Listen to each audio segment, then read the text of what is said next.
You know the moment.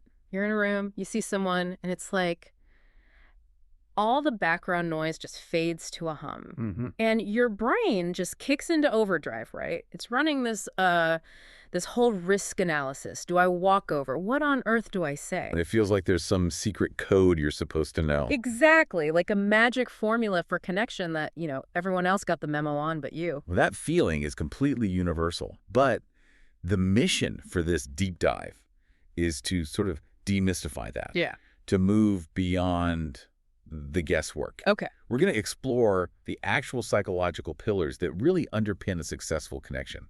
And the big insight from all the research is, honestly, it's pretty simple. There's no single formula. No magic code. No magic code. Mm-hmm. But there are 9 core characteristics that if you adopt them, if you make them a natural part of your approach, they significantly boost your chances of a positive outcome. So we're going to break them down in order of importance. All right, let's get into it. So where do we start? Phase 1, the very beginning. Before you've said a single word. The silent promise.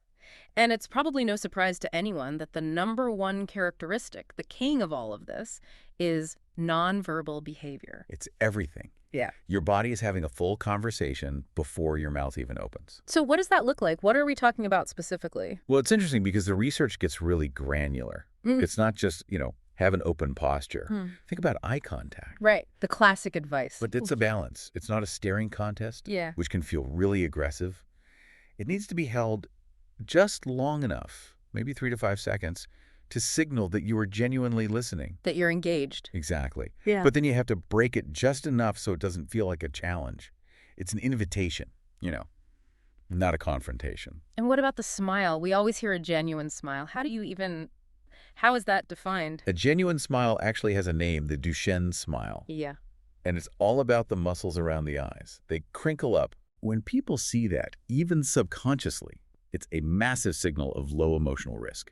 It says, I'm approachable, and it drops the other person's guard instantly. And of course, that's all on a foundation of, good hygiene, a pleasant scent.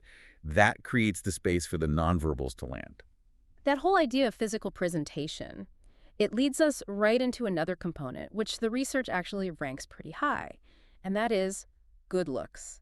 Now, that term can be a little loaded. It's very loaded, and it's a critical distinction to make. This is not about trying to look like a movie star or conforming to some media ideal. So what does it mean in this context? In this context, good looks really just means you're signaling high self-regard. It's the effort. It's the investment. It's the investment. Are you well-groomed? Are you wearing an outfit that makes you feel actually confident?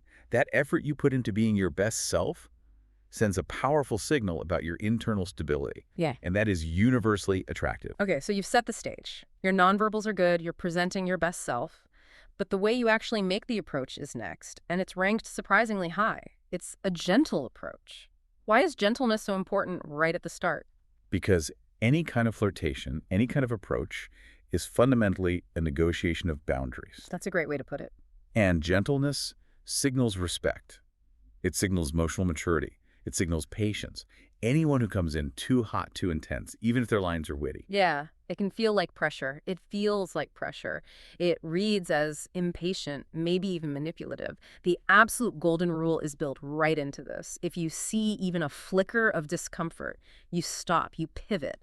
That ability to react shows more emotional intelligence than any clever line ever could. So once that silent phase is over and you've actually started talking, that's when you have to engage the mind, what keeps the spark from fizzling out.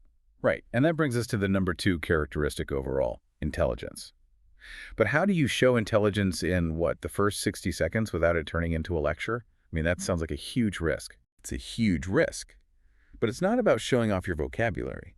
It's about cognitive agility. It's about wit. Like landing a good joke. Landing a perfectly timed, clever joke is a huge sign of intelligence. Or being able to ask an insightful question, something not generic, that shows you're actually listening and thinking. You're showing your mind is dynamic, not just telling them. But isn't there that danger of, someone just talking over the other person to seem smart? Absolutely. And that's why it only works when it's paired with the next pillar. The intelligence has to serve the conversation, not dominate it. Right. And that's where the emotional coloring comes in. You can be the smartest person in the room, but if your delivery is cynical or flat, The connection is dead. it's dead. You need cheerfulness. This seems obvious. I mean, of course, people want to be around happy people. But what's the psychology behind it? What's really going on? On a subconscious level, people are scanning for partners who signal positive emotional potential. Cheerfulness reads as optimism. It reads as emotional stability. When your flirting is light and kind and cheerful, the message you're sending is, I'm probably not going to be a lot of emotional work, and I will probably add happiness to your life. It's a huge signal for relationship viability. Okay, so we have the mind, the wit, and the emotional tone, but you still have to make the approach. That takes a massive internal push, a huge push. And that brings us to the engine behind all of this. Courage and determination. That feeling of nervousness is so real. It is, and the other person can see it, and they're gauging your ability to push through it. Confidence is the anchor here, and real confidence is a mix of both courage and determination. What's the difference? Courage is taking the risk of rejection to walk over in the first place. Determination is keeping your cool, staying focused even when you feel vulnerable. The ability to deliver that witty line while your heart is pounding out of your chest, that signals real inner strength. So now we're moving from just starting the conversation to sustaining it, building something. Exactly. We're moving toward the goal of a future interaction. And for that, you need to be clear about your romantic intention. You have to signal that this isn't just a friendly chat. Right. This isn't debate club. It has to be framed subtly as potentially romantic. How do you do that without being too direct, too aggressive? It's through signals. A look that lingers just a second too long. A brief, gentle touch on the arm. Using language that hints at a future. The research is clear on this. If you don't frame it romantically at all, you often get put straight into the friend zone. So the hint is essential. The hint is essential for clarity.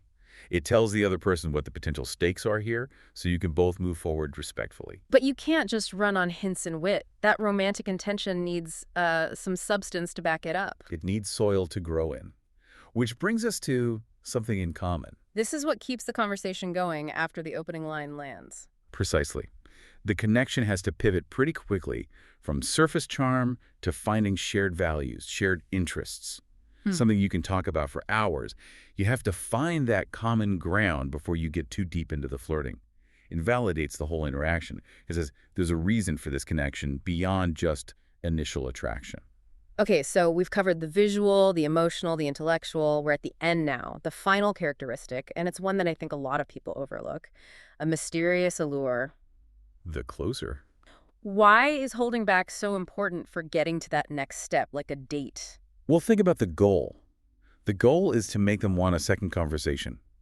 To do that, you have to leave them a little hungry. Strategic curiosity. That's the perfect phrase for it. You have to be honest, you have to be respectful, but you don't unload your entire life story in the first 20 minutes. Right, you're not in a therapy session. Exactly. Yeah. When they ask you a deeper question, you give an authentic answer, but maybe not a complete one. You leave a little thread for them to pull on later, a little hook that makes them think, I want to hear the rest of that story. That reserve is what creates the pull for the next meeting. So when we pull it all together, what we're really looking at isn't a list of tricks to memorize. Not at all. It's not a script. It's a holistic approach. It's this blend of genuine confidence, real active respect, and then that strategic curiosity. It spans everything from your appearance all the way to your deepest psychological reserves. So if the ultimate goal at the end of that first conversation is for the other person to walk away actively wanting to hear more from you, to see you again, you have to think beyond just what you're showing them. You have to think about that final layer of mystery. What is the single most compelling part of your story or your ambition that you're intentionally holding back? What piece of that intriguing puzzle are you keeping safe just for the date?